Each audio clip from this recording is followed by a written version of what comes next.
On September 10th, 2025, Charlie Kirk was assassinated at Utah Valley University. Within hours, something unprecedented happened. Hundreds of thousands celebrated his death online. Posts mocking his widow went viral, and comments cheering that his daughter would never see her father again topped 400,000 interactions. I want to dedicate this next one to an absolute piece of shit of a human being. The pronouns were.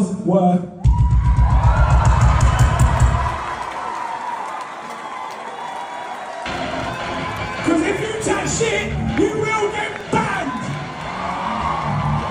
Rest in peace, Charlie Kirk, you piece of shit. This wasn't fringe behavior. Teachers, healthcare workers, even a Secret Service agent celebrated the murder publicly online. Please let the rumors be true. Let the gossip be reality. Please. So on behalf of everybody else, I got this shit. Fucking stoked right now? You wanna know why I'm so fucking stoked? Go ahead and Google Charlie Kirk. There's a lot of grappling to do, but to suggest that the internet is cheering for this is just the opposite, total opposite of what's actually happening. Charlie Kirk was a fucking Nazi. He was a fucking Nazi. And you know what kind of Nazi is the best Nazi? A dead one.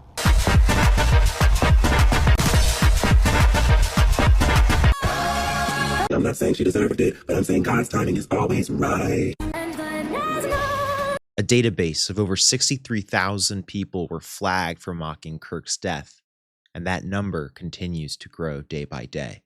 But how did so many Americans convince themselves that assassinating a father of two was justified? Look at this. Like, this is... Oh, the two little young girls? Yeah, watch this. Unbelievable. I have the best news ever. What? Donald Trump died? Jeez.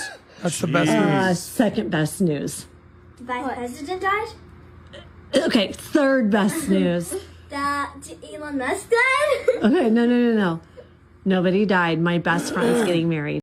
The answer lies in systematic character assassination, a campaign of lies and distortions that transformed Charlie Kirk from a controversial conservative into a cartoon villain worthy of death. So in this video, we are going to be debunking the biggest lies told about Charlie Kirk that justified his murder. Lie number 1, the black pilot comment. The reason he was labeled a white supremacist is because he believed in the superiority of white people, which is why he said that he would be concerned if he saw a black pilot. Critics claim that Kirk said he was personally afraid of black pilots because of their race. But let's look at Kirk's actual words. On January 18th, 2024, while discussing DEI and airline hiring, Kirk said, "I'm sorry, if I see a black pilot, I'm going to be like, boy, I hope he's qualified." But critics systematically omit his immediate follow-up. I mean, like, you want to go thought crime? Like, I'm sorry, if I see a black pilot, I'm going to be like, boy, I hope he's qualified. Well, that's the you wouldn't have done that. You wouldn't have. You wouldn't have done that before. That's not an immediate. No, you wouldn't have done that before. That's not who I am. That's not what I believe. It is the reality the left has created. Here's why critics saw racism they could exploit. The truncated quote sounds like Kirk expressing personal racial bias about pilot competency, but the full context shows that Kirk was arguing that DEI policies create the very racial doubt they claim to eliminate, as he explained. The meltdown after this with people like, oh. Yes, and I want to just reiterate the essence of that clip that was missed by almost everybody. Jordan Peterson, to his credit, really picked up on it, which is what I was trying to be, very vulnerable with the audience, is that DEI invites unwholesome thinking. And I said, and I was saying in the clip, that's not who I am. That's not what I believe.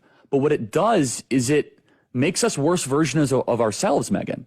That's the whole point of what I was saying, is that I now look at everything through a hyper-racialized diversity quota lens because of their massive insistence to try to hit these ridiculous racial hiring quotas. Of course, I believe anybody of any skin color can become a qualified pilot. That has never been my contention. I mean, it's silly. It's bigoted to think otherwise. I said United Airlines is saying that they want 40% of all their pilots to be people of color or women. We have learned that we have relaxed standards anytime that we try to reach racial quotas. Anytime we reach racial quotas, we relax the standards. standards for air traffic control, professors, or college admissions. Therefore, when it comes to pilots or surgeons, if I see somebody who is black, as I said on the show, I'm going to hope that that person is qualified. That's what I said, which of course is legitimate, because they're begging the question, we're not hiring based on merit anymore. We're hiring based on race. Now, So when you see a black pilot, you wonder, boy, is that person there because they earned it or because they were placed there? That's what DEI does. It makes you ask questions you otherwise would not ask. So the airline industry is going to take an unqualified person just based off diversity. Underqualified, not correction, yeah. Underqualified. Unqualified, underqualified, whatever, uncertified, and put them in a cockpit and risk people's lives? Those are two different things. Under and un are two different things. Of course, United Airlines will not take someone off the side of the street and put them into a pilot. But in order to reach a 40% goal, they might cut corners. They might accelerate the process in order to reach a goal. We know this through all sorts of DEI examinations and projects over the last 10 years. This mirrors arguments made by black conservatives like Clarence Thomas about how racial preferences stigmatize minorities. Taken all together, Charlie Kirk was not arguing that black people are incompetent. He said that the DEI policies that put black people in positions that they don't necessarily deserve based on merit give customers, passengers, etc. racial doubt. The second lie, the Civil Rights Act comment. Critics claim Charlie Kirk unilaterally opposed the Civil Rights Act and supported segregation.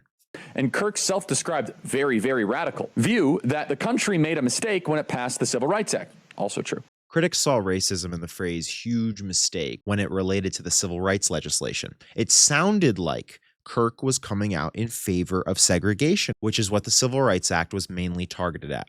But here's what Kirk actually said.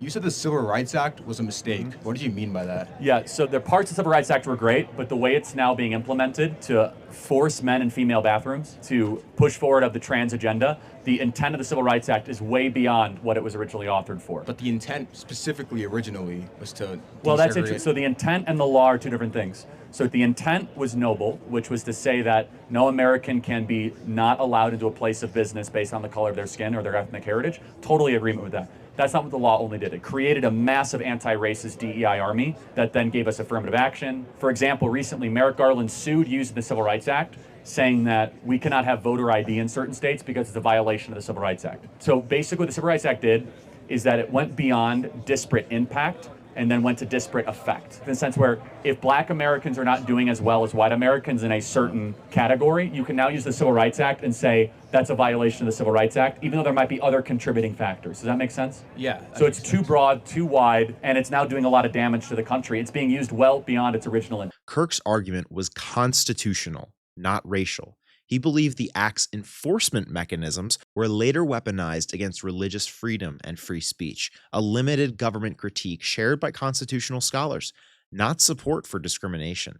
The third lie, the MLK comments.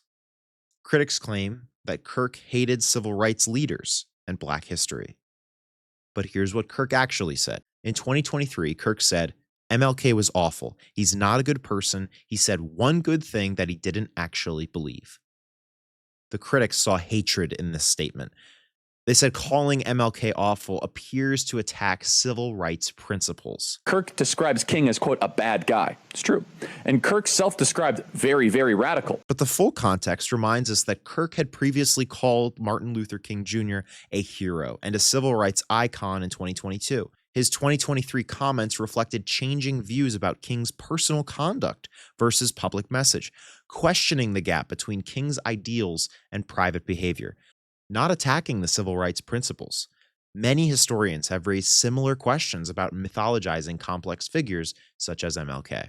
To put King and Kirk on the same footing is an erroneous thing to do. While Kirk actually lived out the values that he talked about publicly, Dr. King did not. We know that Dr. King was involved in orgies, he liked to sleep with prostitutes, and that according to his best friend, Ralph Abernathy, he even beat up a few women. While Charlie Kirk believed in the fundamental tenets of the Christian faith and the virgin birth, that Jesus resurrected from the dead, and the literal existence of heaven and hell, Dr. King didn't believe in any of those things according to his very own writings. We also know that there was a philosophical difference between the two men when it comes to Marxism. Now, while it is true that both men denounced Marxism in public, Unlike King, Charlie never advocated for redistribution of wealth, for social justice. These are things that King did advocate for. And so it's safe to say that when Kirk denounced Marxism, he was being honest and truthful, whereas when King denounced Marxism, he was being a deceptive liar. Finally, when King was assassinated in 1968, there were a flurry of riots that took place across the country, whereas it's now been a few days since Kirk's assassination and we haven't seen any riots at all. This is a testament to the truth and conviction behind the words that Charlie Kirk spoke compared to the sophistry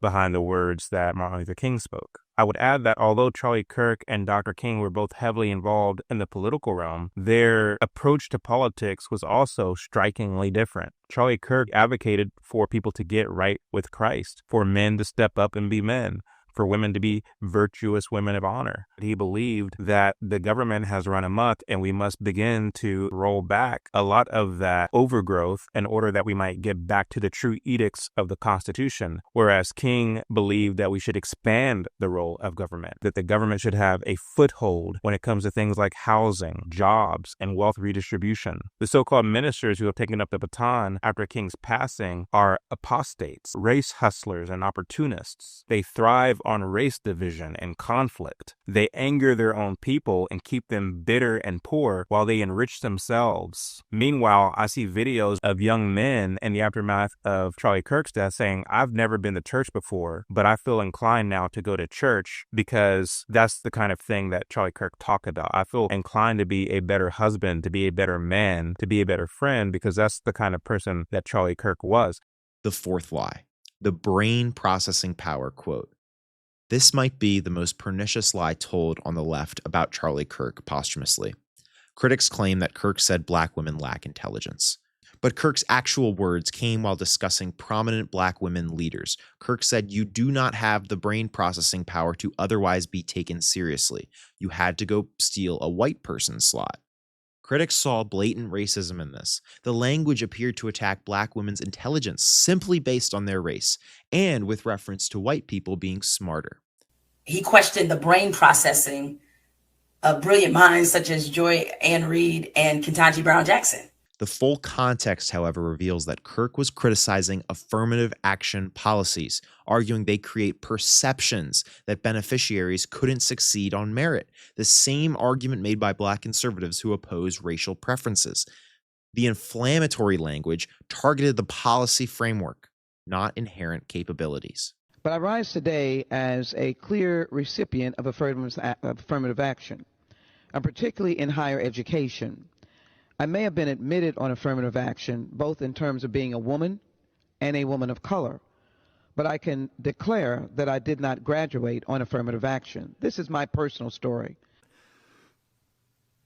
I hear because of action affirmative. She can't even say that.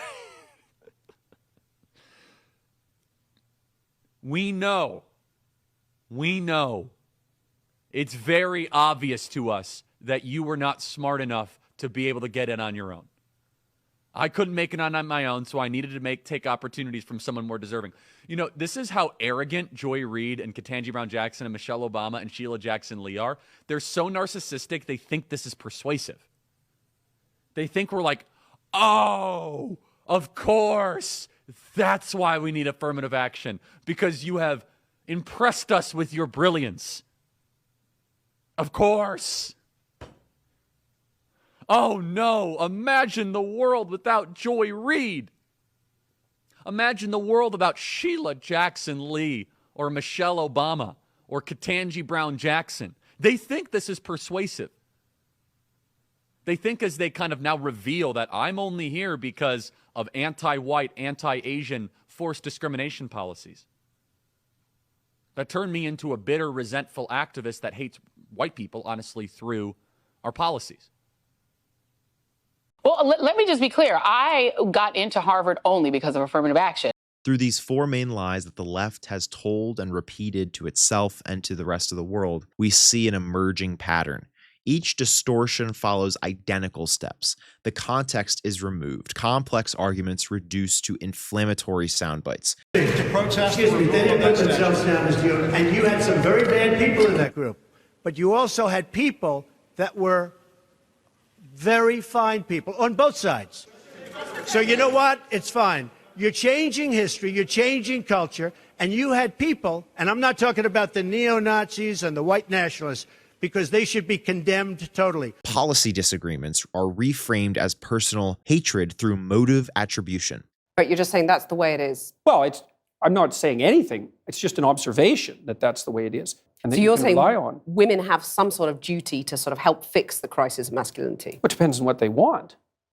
So you're if you saying want women domination, want to dominate, is that what you're saying? no, I'd say women who have had their relationships impaired, their relationships with men impaired, and who are afraid of such relationships will settle for a weak partner because they can dominate. Simplified lies spread faster than nuanced explanations, and so the amplification becomes tenfold. We hit some new lows over the weekend with the MAGA gang desperately trying to characterize this kid who murdered Charlie Kirk as anything other than one of them and doing everything they can to score political points. A recent incident in which Robinson came to dinner prior to September 10th, and in the conversation with another family member, Robinson mentioned Charlie Kirk was coming to UVU. They talked about why they didn't like him and the viewpoints that he had. The family member also stated Kirk was full of hate and spreading hate. Inscriptions on a fired casing read, "Notices, bulges, capital OWO, what's this, question mark." Inscriptions on the 3 unfired casings read, "Hey fascist, exclamation point, catch, exclamation point." Up arrow symbol, right arrow, and symbol, and 3 down arrow symbols.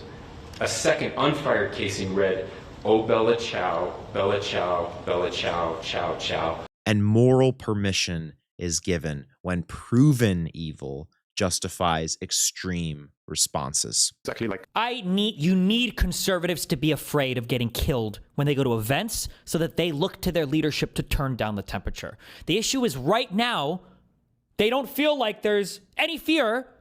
Here's the inconvenient truth for the opponents of Charlie Kirk. Charlie Kirk was provocative and polarizing. He made inflammatory statements, used combative rhetoric, and frequently triggered intense reactions. He wasn't a mild-mannered moderate who avoided controversy. But being provocative doesn't equal being extreme on policy. Kirk's actual positions, strict border security, Second Amendment rights, opposition to DEI programs, pro-life stances, aligned with standard Republican orthodoxy and helped deliver Trump's popular vote victory in 2024. He built Turning Point USA by mobilizing over 250,000 young Americans, precisely because his message resonated with mainstream conservatives. Kirk's Prove Me Wrong campus debates became famous because he engaged directly with hostile audiences, responding to criticism with arguments rather than avoiding confrontation. This commitment to direct dialogue, however combative, made his assassination especially tragic. The crucial distinction: controversial rhetoric doesn't justify dehumanization or violence. Critics couldn't defeat Kirk's ideas through honest debate, so they destroyed his character through systematic lies. There were out there, neo-Nazis were in the front of out there in front of the conference with anti-Semitic slurs, and the Nazi swastika and a picture of a so-called Jewish person with exaggerated features, just like Goebbels did during the Third Reich. It's the same thing, right out of that same playbook. Okay, and DeSantis did not say anything about it. Nothing. So it's his his rendition of good people on both sides. Same idea. So you have to read this thing. Oh, I've got a legal note. The conservative group. Sonny normally does this, but I know. Yes. This is our knockoff lawyer. Okay. The conservative group Turning Point USA has condemned the group of neo-Nazis and said they have nothing to do with the organization. Yeah, but where was DeSantis is what I want to know. But you let them in. President, open your You mouth let them in and you knew what they were. Right. So you are complicit. I want to make a quick clarification about the neo-Nazis at the Turning Point event. They were outside protesters. My point was more metaphorical, that you embraced them at your thing, I felt. So they were not in the building.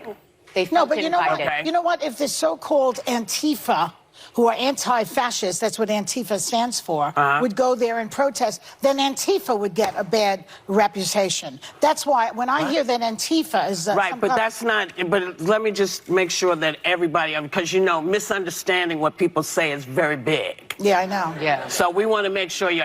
I know they were not in the building, but they were in the mix of people at the thing. Kirk's assassin didn't act randomly. He was shaped by an information ecosystem that portrayed Kirk not as a controversial conservative, but as a dangerous fascist, threatening marginalized communities such as the trans community. When the shooter engraved anti-fascist slogans on his bullet casings, he was acting on truths that were actually sophisticated lies. Why did I do it? I had enough of his hatred. Some hate can't be negotiated out. So can I ask you? So he has Scott, just explain what you just read. That is the message that the shooter, Tyler Robinson, sent to his roommate. That is what he said. He also engraved the word, "Hey, fascist, catch," on the bullet. For 10 years, we have heard nothing from the left but that Donald Trump is a fascist, Republicans are Nazis, authoritarians, destroy the Constitution, bloodbath, dictator for a day. And he wrote it on the bullet. So can I ask you? And he's been obviously marinating in some kind of information that radicalized him based on what he heard in the air in this country. So does the shooter who assassinated Melissa Hortman, who was a stated Trump supporter, whose roommate said... Are you trying to equate these two things? Does he represent... Can you let me finish my thought, please? Please. We're talking about two people in politics who both... I'm asking you, does that shooter represent the entirety of the MAGA movement? Of course not. I would never argue that. I don't think you would argue that. So why is it acceptable to use this moment to argue that somebody, a sick individual who committed a horrific crime... How do you know he's sick? ...is somehow... Are you here to argue for his sanity? I'm here to argue. All I know is what the prosecutor said today. He read very lucid messages from a shooter who was motivated by political hate, who had a plan to get away with it. He did not sound like a deranged person. He sounded like someone who had decided to take it upon himself to rid the world of someone that he hated politically, that he thought that the world would be better off without that. That's different than some deranged lunatic showing up off the street. His actions were horrific, but to assign the specific, hateful, violent, awful actions of somebody on an individual on the right or an individual on the left, I don't know that you're right about what happened in of the political conversation is incredibly dangerous and irresponsible in this moment. Well, I think it's dangerous and irresponsible for nobody to take responsibility for 10 years of the use of the language fascism, Nazis, authoritarian, so on and so forth. It's on the bullet casing. I have seen nothing but Democrats in the wake of this murder saying that it was awful. You've seen nothing? I have seen them literally nothing? The hundreds of thousands celebrating Kirk's murder weren't responding to his actual positions. They were celebrating the death of a fictional monster created through coordinated character assassination. Every distorted quote, every context-stripped soundbite, every false motive attribution contributed to creating both the killer and the celebration. In the case of these people who are being fired from their jobs, I mean, you know, we're kind of tiptoeing around it here, but, you know, I can read some of them out loud if you want.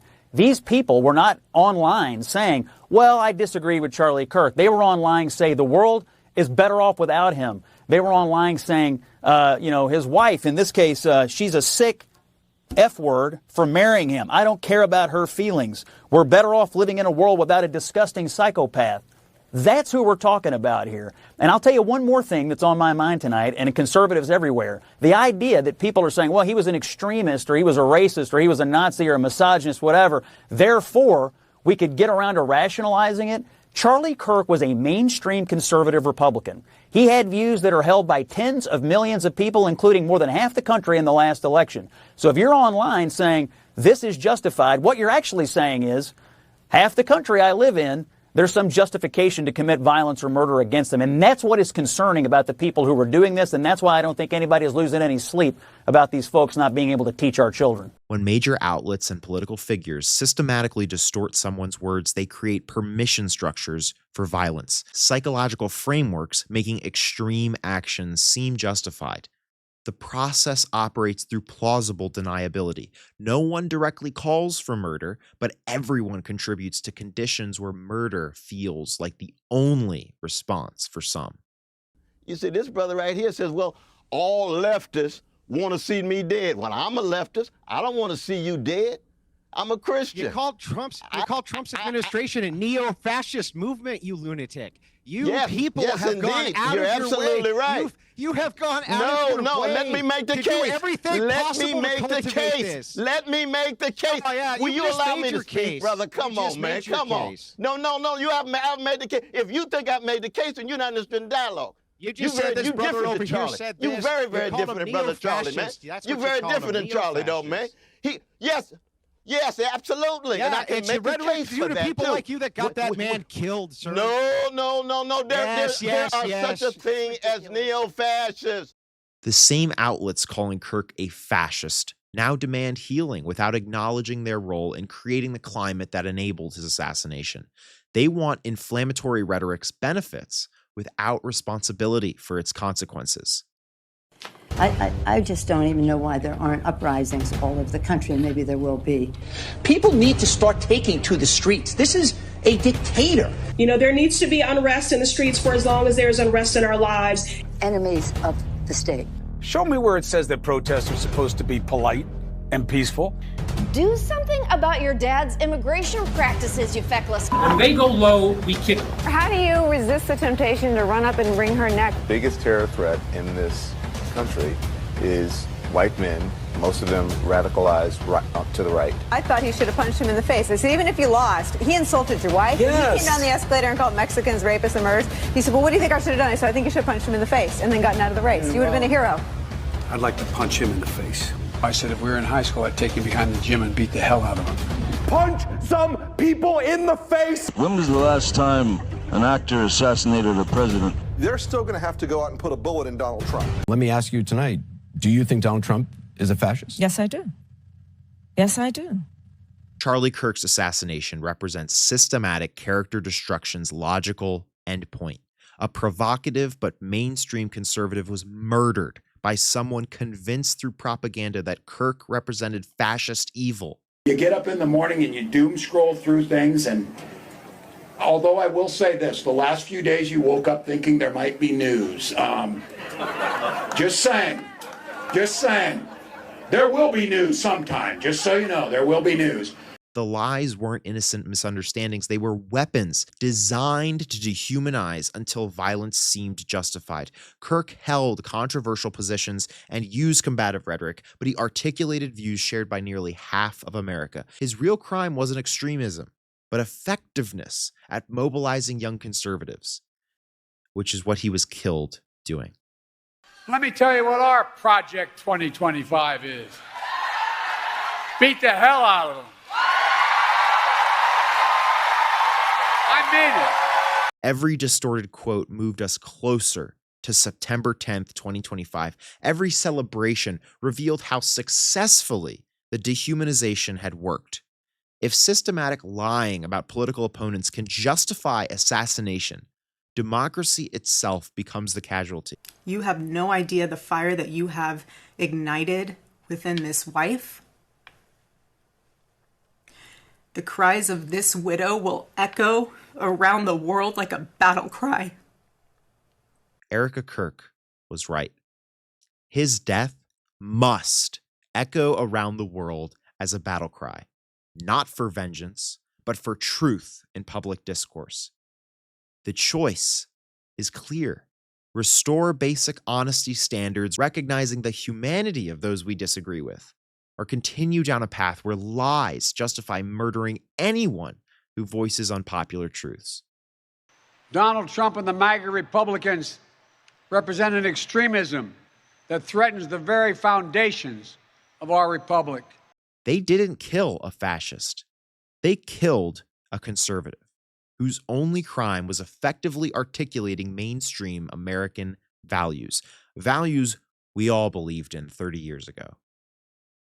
Hundreds of thousands celebrated because lies convinced them a provocative but legitimate political opponent was a monster deserving death. And that's the real tragedy. We will never forget. Thank you for watching The People's Press. Make sure to like and subscribe for weekly videos breaking down complex political topics.